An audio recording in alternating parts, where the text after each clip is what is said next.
thank you very much to our hosts today. Very glad you've turned out. It's not dawn moment, but early in the morning. Those of you on the journey here, I'm sure, got up quite early for this. So I'll try to outline if you like, the context for the relationship between China and Brazil, to begin with, by speaking a bit about China, and then looking at the patterns, the trade and investment patterns, which were just referred to, between these two countries. And I'll speak for about half an hour, and then we can have a question and answer session. Let me first just say a word about trusted sources, because you've probably never heard of us. We are a top-down analytical research outfit. We set up, I was one of the 4 founders, we set up 6 years ago. We have about 90 clients around the world who are mainly big financial institutions here in Europe, in the United States, and in the Far East. And we look specifically at what I think is still called the BRIC countries, although I see even the founder, the originator of that name, Jim O'Neill of Goldman Sachs, is starting to have thoughts about other appellations and other names. And of course, since I cover China, and with all respect to Brazil, I think BRIC is completely the wrong way around, and China should come first. But if you call it CRIB, apparently Lloyd Blankstein of Goldman said, that's not sexy, that'll never sell, when Jim suggested it's doing. So BRICS it has become. We set off our trusted sources, as I say, 6 years ago, covering the BRICS. We've since added Indonesia, Turkey, Thailand, and Mexico, which we cover. And we believe very much that what one needs to understand these big economies, which are quite opaque in many ways, is an understanding of the internal policy dynamics. We look at these countries from inside, and we don't just extrapolate from the monthly or quarterly data or from what the politicians are saying. We try to get a real, I'm old enough to use that 1960s word, holistic understanding of these countries. So we have offices in Beijing. We have 3 people in Beijing.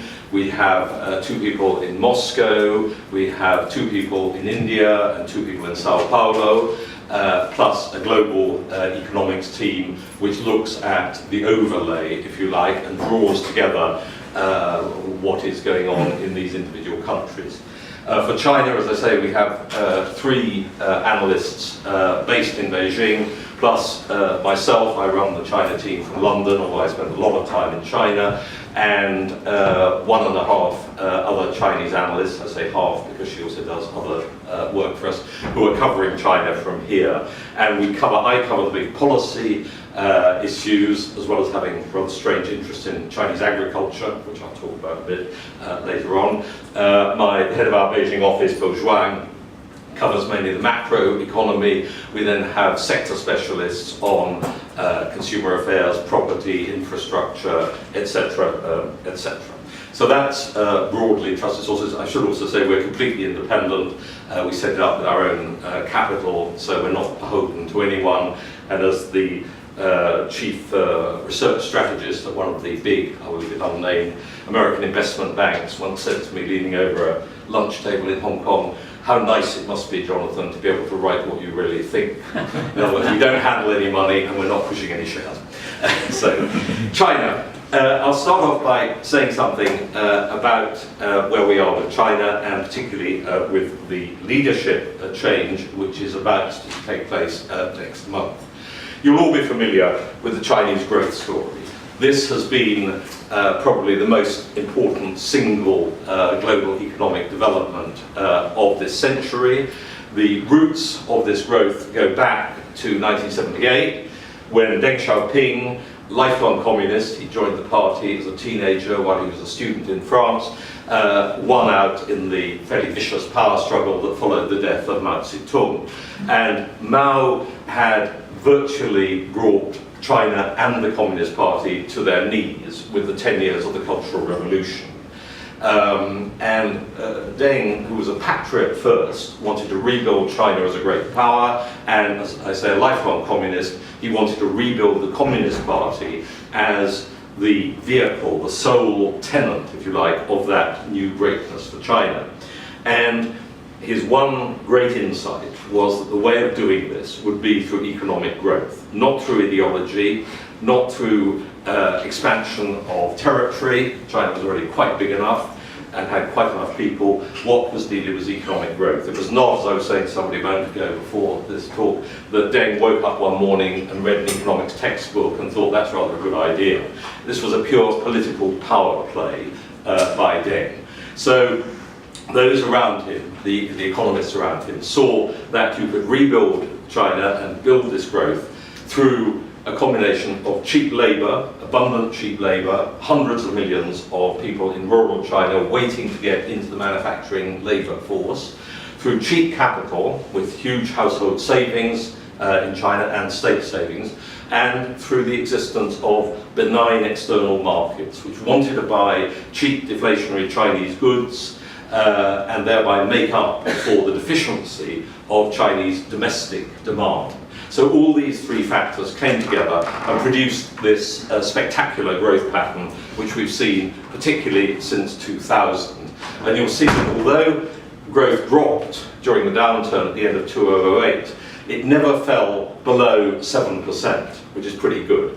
And it went up again. It's now slowly declining towards 7.5%, which is actually the cruising rate at which the authorities, and I would agree with them, I'm never quite happy when I'm agreeing with the government, but I do agree with the government on this, that if you like, the cruising rate of about 7.5% annual growth is quite enough for China and is sustainable and avoids these kind of peaks and troughs which we've seen particularly in this century, and which makes serious economic management and above all economic reform very difficult to bring in. So there's a pretty benign pattern, I think, to China. At the moment, there's a kind of bearish feeling in the markets that growth has fallen from 11% down to 7.5. This must mean that we're facing the coming collapse of China. Well, a book with that title was published in 2001, and when we meet the author, we still say, is it this year or next year? No, it never quite happens, the collapse of China.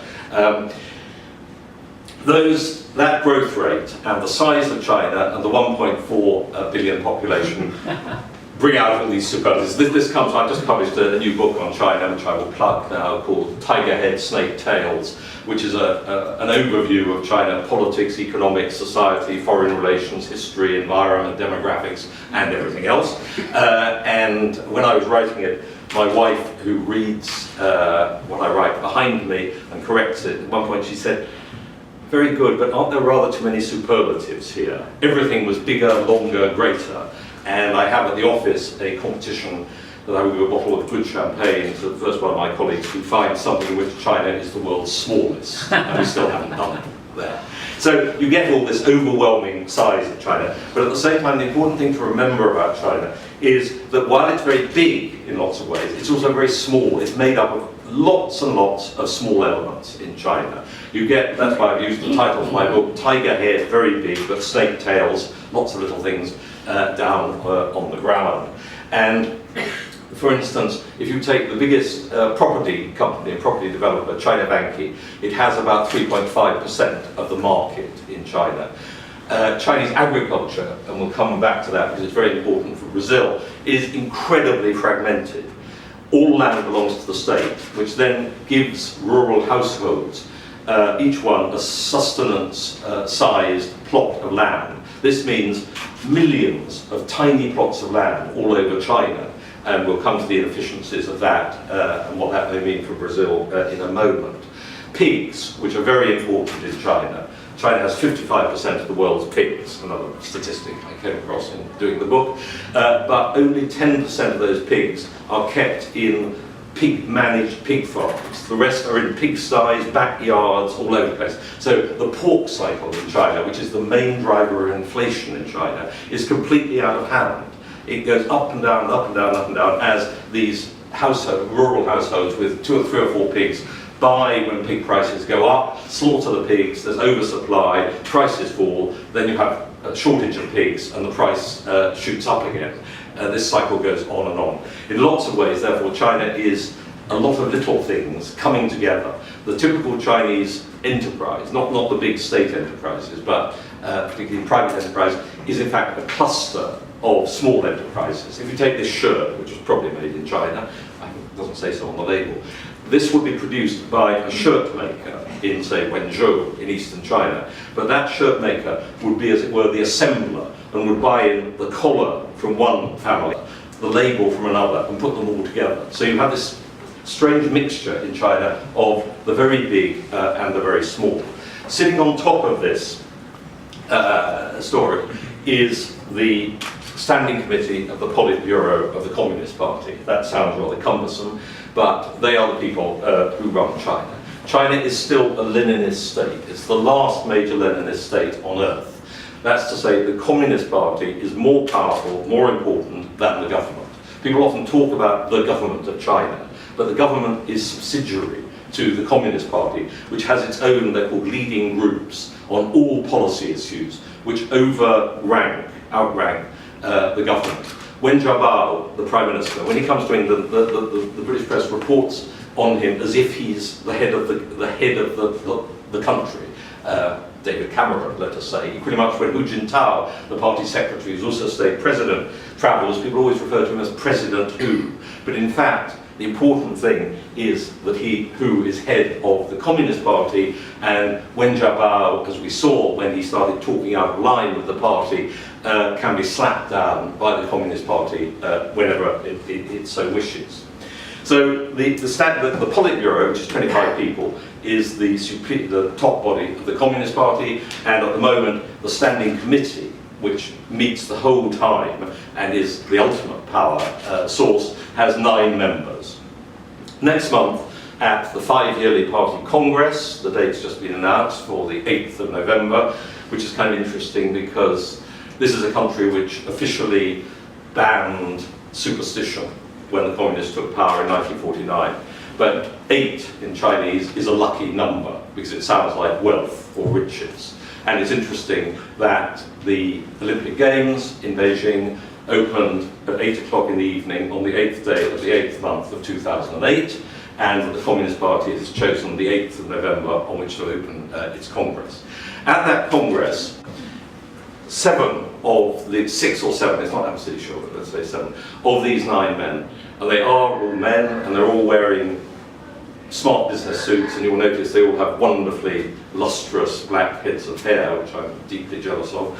I'm told by an ex-British ambassador that there is an official leadership hair dye factory somewhere near the second ring road in Beijing. He may be pulling my leg, I'm not sure. But there's a rule that you can only serve 2 5-year terms in the Politburo, of the Standing Committee, and that you have to retire after you've passed the age of 68. And that will apply to, as I say, it's like there's one on an age group, it's a bit uncertain how it applies, but 6 or 7 of these men. So what we're going to have in November is a wholesale leadership transition of the world's, the power base in charge of the world's second largest economy. I'm not sure if I can make this work, but obviously it does. 2 men will survive, younger men. Xi Jinping here and Li Keqiang here. They belong to different groups, different factions within the leadership. I won't go into that now, but it is almost certain that come the change, Xi, on the left here, will become party leader and state president. Li will become prime minister when the legislature, the National People's Congress, meets for its annual session next March. And the men below will take various posts at the top of the party, with Wang Qishan probably taking over economic affairs, Wang Yang, who runs Guangdong, the biggest province in China. It's not certain he'll get to the top because he's a bit too outspoken, but he's the man who's in favour of reform in China. And the man who won't be there, of course, is Bo Xilai, who you may have heard about. We can go into that a great deal. I mean, Bo, he has a rather checkered career. He ended up running Chongqing, which is a municipality of 32 million people in southwestern China, and he was using that as a power base to get to the top. He was espousing very top-down state command economics, building up this huge municipality. He was getting people to sing Maoist songs, nostalgia for the old communist past and so on. But his sin, in the eyes of all the others, was that he was too ambitious, doing his own thing, out of control for the centre, and had to be brought down. And when the British businessman Neil Haywood died in Chongqing in November last year, and then Beau's police chief defected, or tried to defect, to the American consulate in February, this was a weapon which the others were bound to use against him. And they duly brought him down, and you will have seen last Friday he was formally expelled from the Communist Party and accused of many, many crimes dating back 20 years. But the basic crime was that he was undermining the reputation and strength and status of the Communist Party in China. And he will be tried at some point. We'll see what happens to him. His wife's already had a suspended death sentence for murdering Haywood, and the police chief has got 15 years for various other crimes. So that gives one a broad view, I hope, of where we are with China. After 3.5 decades of economic growth, the Communist Party has great pluses going for it, which is China's rise, the economic growth, the stability in Chinese terms, which everybody might not approve of, which they've had, the maintenance of national unity, which of course includes keeping Xinjiang and Tibet in China, and the elimination of opposition. On the other hand, there are a whole series of weaknesses arising from the disparities, wealth and regional disparities bred by growth, the inequalities, continuing corruption, the environmental crisis, which is enormous, and the evolution of an urban society in China, which is, it's not communist, it's not Confucian, it's largely materialist, and it really escapes, particularly with social media, from the old controls of the authoritarian communist state. So we'll now come to Brazil. China's growth, of course, has been a very good story for Brazil. And you can see this from the trade evolution, which I'm sure you're familiar with. China has been set on growth, as I said, both for economic but above all for political reasons. And it has a problem, China. It has a lot of people, it had a lot of savings, and it enjoyed, until recently, that favourable external dimension. But it's very short of the things it needs to grow. It's very short of raw materials in China. If you take iron ore, which is obviously a trump for Brazil, Chinese iron ore is of pretty poor quality, and it's only worth mining it when the price rises very significantly. Equally, China is very short of water.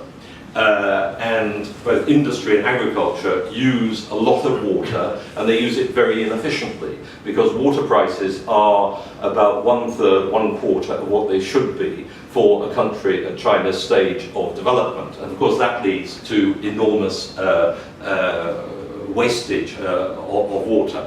Other things, copper, fertilizers, potash, for instance, China has very little potash. Therefore, it uses bad nitrate fertilizers rather than going for good, better quality potash. So Brazil, which has a lot of these things, including the water, in fact, to go into food, iron ore and soya and other soft and hard commodities, has been very well placed to profit from the growth of China. And you'll see here a breakdown. You see the importance of iron ore and concentrate, Vale, but also other major Brazilian mining companies, and of soy here, which is still very important. I mean, there is a kind of saying around in markets that the hard commodities boom super cycle is over, and that soy is the new iron ore.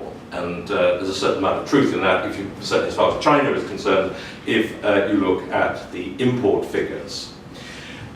You can see here how important China is as a component of Brazil's trade, and of course that brings with it problems which I will allude to at the end of my talk. Also, the relative positions within the Americas, which is of interest there. I said that Brazil had been exporting the familiar commodities of iron ore and soy, but we can see, trusted sources, those imports from Brazil widening out. First of all, in the agricultural area, just to say a word about Chinese farming. As I said, Chinese farming is divided into uneconomic small plots. It doesn't have the kind of big farms that exist in Brazil or the United States. And that is partly a political matter. It's partly the way local government finance is organized. I can go into that later, but it will be a major reform it will be needed to create large farms in China. I think that will be done, that will have to be done, but it's definitely a long-term prospect there. And there are other problems with agriculture in China. Because of urbanization, because of the development of the rural labor force moving into manufacturing in the cities, there are very few people left in the countryside who know how to farm. We were in Sichuan province in western China earlier this year, and meeting with local officials there, they'd actually consolidated some of the local land plots into larger farms. But they said, the trouble is, we've got here, there are either people under 16 or over 55 in the villages. So we've got a lot of people who know how to use spades, but very few people who know how to drive a tractor. Even fewer know how to manage a large farm. So you haven't had farm education in China. So that is a big drag. Then there are the fertilizers. They use, as I say, bad nitrate fertilizers, which leach out the soil rather than potash. There's the lack of water, and the water table, this is in the north of China, in the wheatlands of northern China, is falling alarmingly fast. And urbanization is shooting ahead in those areas, diverting a lot more water to Beijing, Tianjin, Shenyang, and other developing cities. Food logistics is very poor, very little refrigerated transport, and as I say, lack of mechanization. All these come together, meaning that China's been very lucky. It's had 9 good harvests in a row, but the demand for food is increasing very fast, both because of the middle class, which wants much more varied diets, and because in order to push consumption as a component in GDP growth, the government has been hiking up blue-collar wages by around 15% a year. And of course that brings extra food demand. So you've got enormous food demand building up in China. So as soon as there is a mediocre or bad harvest in China, they will have to import, first of all, it will be animal feed, and then possibly actual food itself. I know that the Brazilians are hoping for pig exports and beef exports to China. There have been sanitary problems. I mean, sanitary protectionist, who knows what problems there. But that food, that whole food dimension is going to continue to develop and will be very good for Brazil. At the same time, China is very dependent on energy imports, natural gas and oil, and we would see there considerable possibilities for Brazilian exports to China. Already Chinese companies, oil companies, are working with Petrobras. China made a $10 billion loan, US dollar loan to Petrobras, about 18 months ago or so. The Chinese are very keen to develop deep sea subsalt drilling techniques with the Brazilians. So they want, we see oil as a rising export category. Equally, going back to agriculture, the Chinese would love to buy land. They like to buy the Amazon, basically. But they can't do that. There are political problems, quite obviously. So what they're doing is either buying into or giving loans in return for produce with Brazilian agricultural farming companies, and that will certainly be another trend which we would expect to continue. Sorry, you can see Brazil at the moment, while it is very small, 3.6, we will believe that will grow. So, so we come, that's the Chinese demand, if you like, from Brazil. How is it working the other way around? Well, I was at a drinks party in Beijing in 2010, and an official from the Chinese Exim Bank, who drank a certain amount, he told me that he was the man who had drawn up the plan for Jiang Zemin, the former party leader of China, for China to go into Africa. This was all his brainchild, he said. And they'd done that, he said, and then he said, and now it's Latin America with Brazil as the lead country in that. So the Chinese definitely are very keen to invest heavily in Brazil as well as buying from Brazil. And this poses an obvious difficulty, which you'll be aware of, with the question of whether Brazil can increase its industrial output, its industrial activity overall, so that it can absorb the Chinese input into this. And the danger, and we've seen some pushback in Brazil for this, is for the Chinese, is that there will be an increasing, if you like, local content requirements, which will be used against Chinese companies. We've had Chinese companies making cars now outside Sao Paulo, as well as crude imports into Brazil, which of course, as with shoes, have threatened the local industry very strongly. But the Chinese now, they are building car plant outside Sao Paulo. ZTE, the IT company, is equally much developing manufacturing in Brazil. The Chinese power groups want to buy into Brazilian energy and power distributors, partly because the margins at home are so low that they can make much nicer money out of Brazil. And then smaller traders all moving into Brazil, and they see Brazil both as a big market which China can exploit, and also as a stepping stone to the rest of Latin America there. So this relationship is certainly going to develop on the Chinese investment side, to the point at which I would say, perhaps this is over pessimistic, but this starts to be a bigger and bigger political problem in Brazil itself. And it's then up to Brazil to try to juggle these two balls of, probably for nationalist, for self-protective reasons, wanting to keep a handle on the Chinese involvement in Brazil, but at the same time maintaining this big flow of exports to China.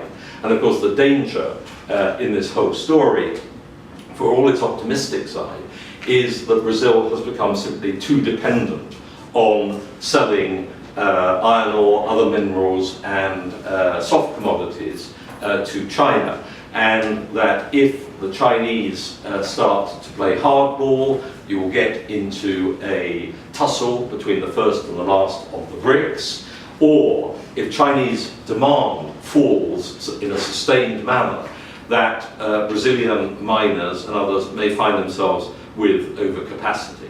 So this is, in general, an optimistic, a good story, China and Brazil. They are natural partners here.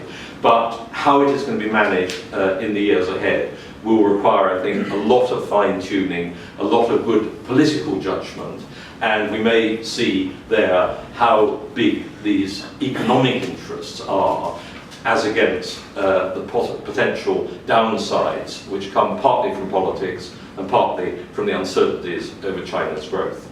Thank you. I'll stop there and welcome any questions.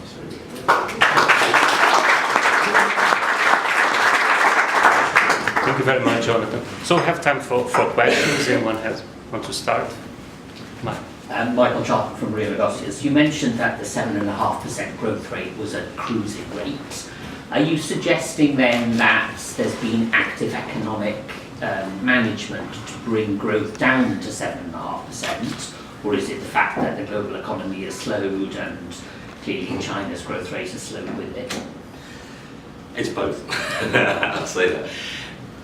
The external environment has slowed down there. You see, particularly on exports to Europe, which have been, in all the latest figures, have been badly affected. So it's the external impact there. It's also the fact that you have huge excess capacity in China, stockpiles of everything, inventories of everything, from television sets to iron ore at the ports and so on and so on. And they're working their way through that inventory cycle, and it's taken longer than certainly we expected it to, or most people. So you've got those two, as it were, negative elements, but which are linked, of course. But you also have the other thing. It's not economic management. Let's say the economic management decision, which was taken, I suppose, last autumn. Whether an actual decision was taken, but it came out of a series of decisions last autumn, was not to stimulate the economy in the way they did in 2008. In 2008, growth was falling off a cliff, panic stations, fleeing the equivalent of 1.3 trillion pounds at the economy, which they did through fiscal stimulus, infrastructure and credit. So, of course, you got growth back to 11%. I mean, you'd be rather worried if you hadn't, all those huge wastage and misallocation of cash in that. But the decision taken last autumn was not to do that again. And they've held off. They've had, I mean, the figures in China are always enormous. They have had only $180 billion worth of infrastructure spending this summer.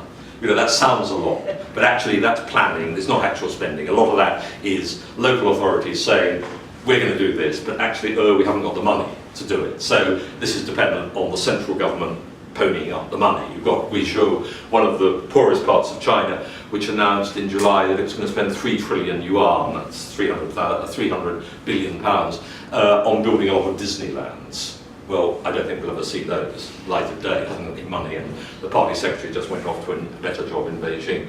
But you will get spending at local level taking place, and this is part of the political business cycle, investment cycle in China, in local projects, in sewage, water, bus services, other urban transport services, housing, things like that. These are small scale compared with the high-speed train, but multiply them by hundreds of thousands and you get a lot of spending. So there will be an uplift towards the end of this year, but the important thing is that the decision was taken at the centre, we're not going to do another big one-off stimulus package, and that's very healthy. So your view is that 7.5%, 8% will continue Yeah, for I mean, the medium term? Yes.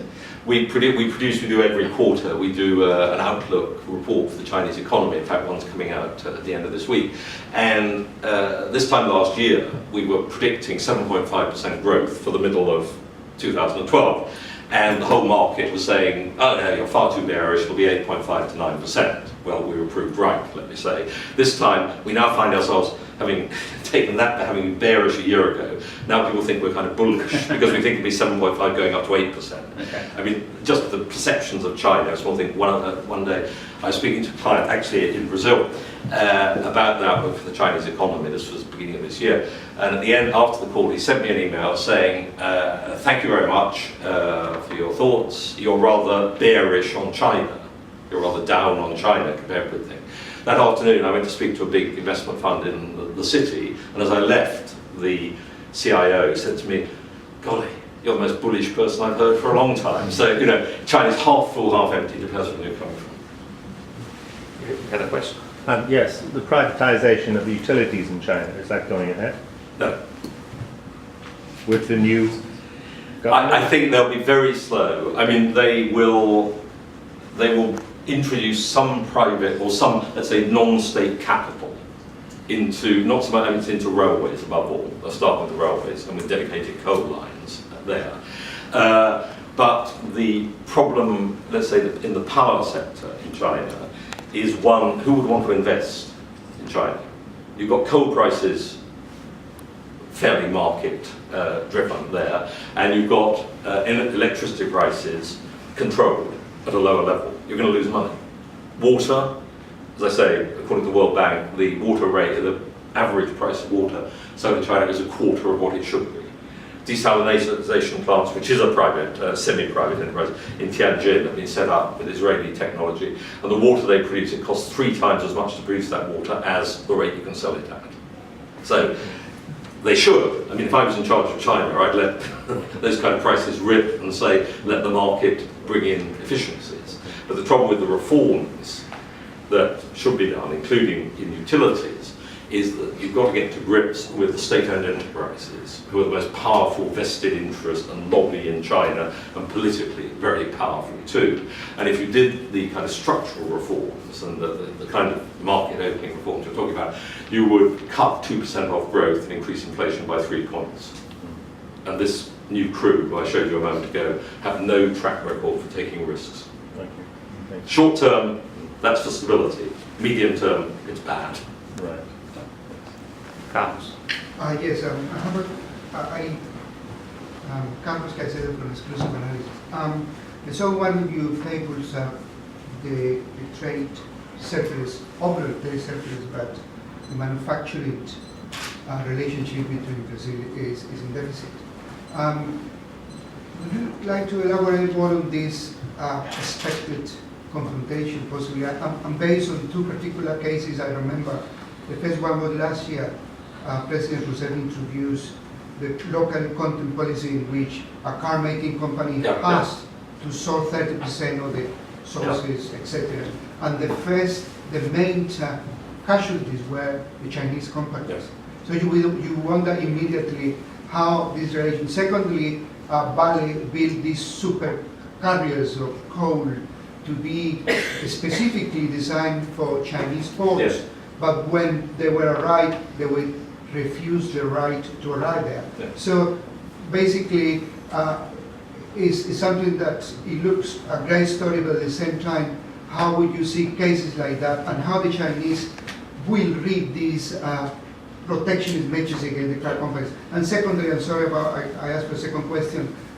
Something which is quite interesting in China is the huge, the 50% in capital formation, which is out of any Western economy. At the same time that we are worried about Brazil not having enough capital formation, in China is the opposite. 50% is a total misallocation of resources. Also, there are problems with data. So how do you see that? Well, we could be here for another hour. Yes. Take the second one. I mean, the data in China, which you refer to, do we believe it? Not entirely, but it's more or less, look at the comparatives, don't look at the absolutes in China, I think, there.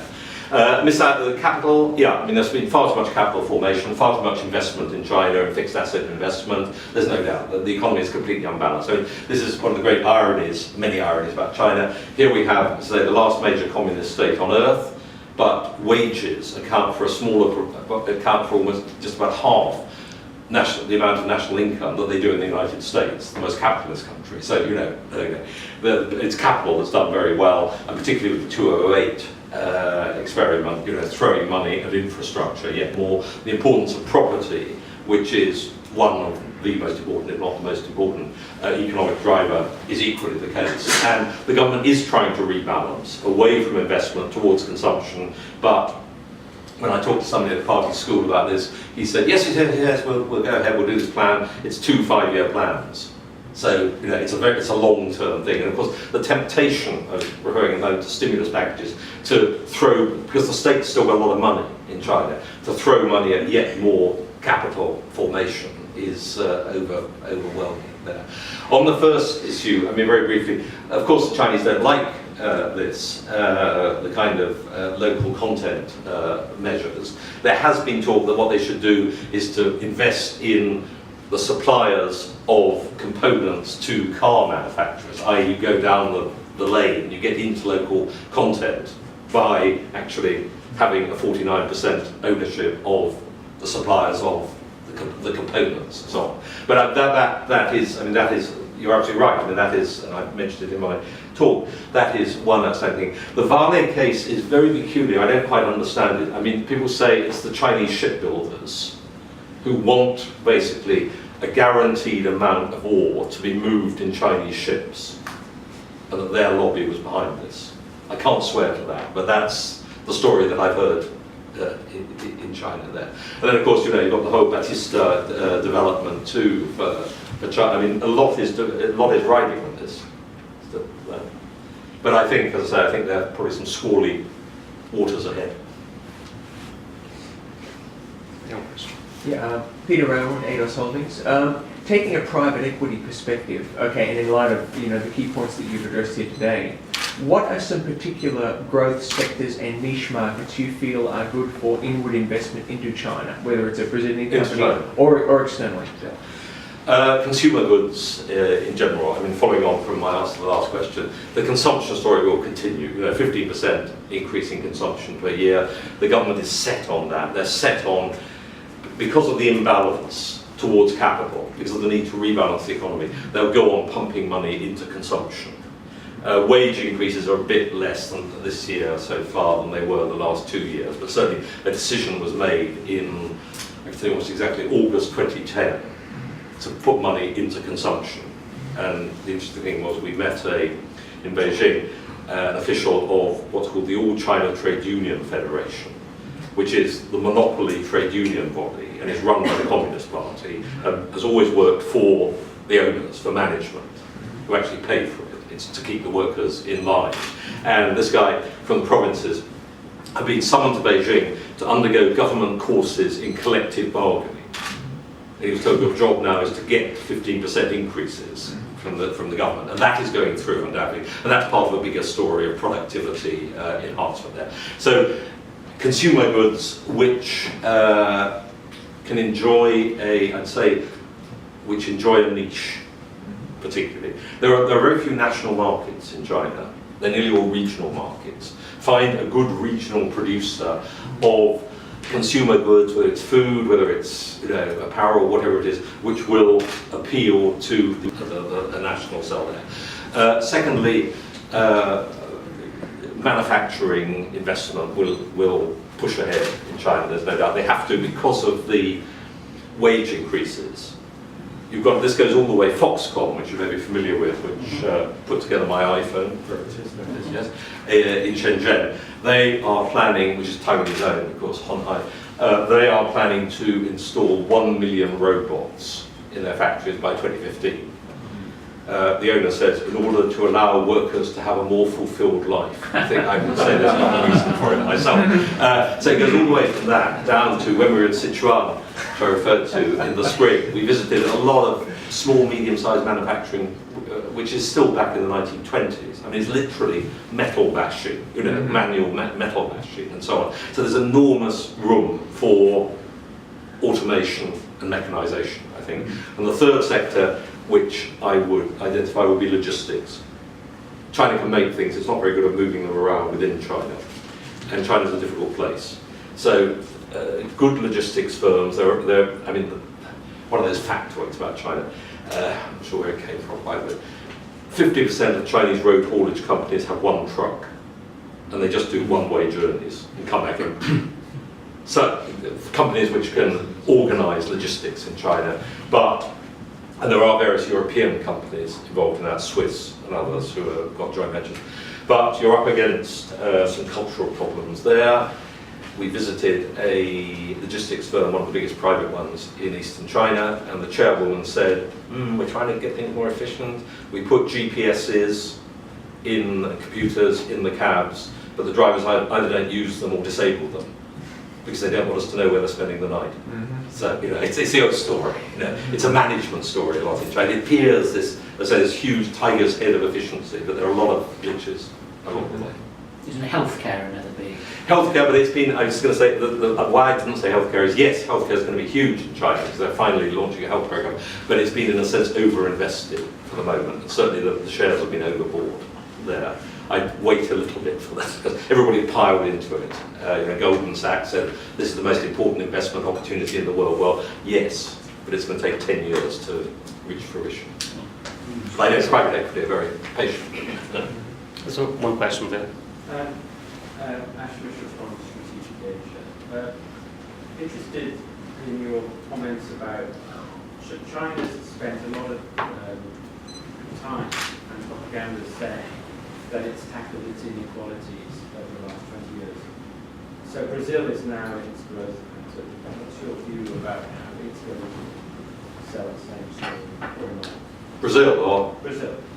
How is Brazil going to sell its? How is it addressing its inequalities? Brazil. I'm afraid I'm not I'm a China man, not a Brazil man. But if I can turn your question to China, just very briefly, there's a thing called the Gini coefficient, which measures wealth inequalities. And the level, they've stopped publishing it in China for the last 4 years. The level is at the level which is generally thought to breed social disorders in China. And the trouble in China is that there's no doubt, it's been a miracle. More people have been made materially better off in a shorter space of time than ever before in human history in China. But while the poor have got less poor, the rich have got richer faster. And this is a big problem of, it's an economic problem, but it's a social problem too, above all. And politically, it's just briefly, since we haven't talked about that, there's this endless debate. Is China going to democratize? Is it going to become a competitive Western democracy? Answer no. Sorry, not to drop names, but I remember speaking to Bill Clinton when I was editing the paper in Hong Kong. You got to meet presidents when you edited the paper there, back in the late 1990s. And he said, we have to encourage China's economic growth because that will breed a political revolution, a middle-class democracy, as in Europe and North America. That hasn't happened for the simple reason that the Communist Party leadership, Jiang Zemin, did something very smart in 2002. They basically co-opted the middle class into the Communist Party. So the Communist Party, the middle class has been very well looked after in urban areas. And to be crude and cynical, if I was a member of the middle class in Shanghai, I have a nice apartment, I have a company car, we have a second family car, I have private health insurance, private education for my children, 2 travel journeys abroad a year. The last thing I want is for 700 million peasants to have a vote. And this is the big political question. They've got to keep the middle class happy. That's why property is so important. That's why the whole growth story is so vital at the moment. So sorry, that's on China, not on Brazil. Yes, one last question. Pedro from BTG.